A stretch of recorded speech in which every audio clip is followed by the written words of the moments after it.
Welcome back नाज़रीन। तफ़सीली ख़बरुनि में सभ खां पहिरियों ब्रेकिंग न्यूज़ अवां सां शेयर कंदासूं त स्टेट बैंक मनी लॉन्ड्रिंग जी रोकथाम लाइ कदम खणण में नाकाम आहे। सेनेट जे खज़ाने बाबति क़ाइमा कमेटी जो इजलास में इंकशाफ थियो आहे। 70 अरब रुपयनि जी मनी लॉन्ड्रिंग बैंकुनि रुगो 9 करोड़ ॾंढ लागू कयो वियो।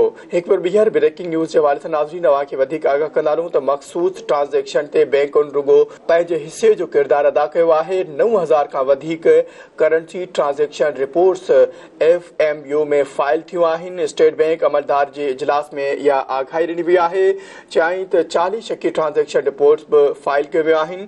17 मुलाज़िमनि ख़िलाफ़ कार्रवाई कई वई आहे। असां पंहिंजी हद में रहंदे कदम खंया आहिनि। सेनेटर मुसद्दिक़ मलिक जो चवणु हो त 300 खां 400 अरब रुपयनि जी मनी लॉन्ड्रिंग ते 9 करोड़ रुपया ॾंढ सम्झ खां ॿाहिरि आहे। हुन एक्शन खां पोइ सभिनी खे मनी लॉन्ड्रिंग शुरू करणु घुर्जे। हीअ त हुंडी खां बि वधीक सस्तो कमु आहे।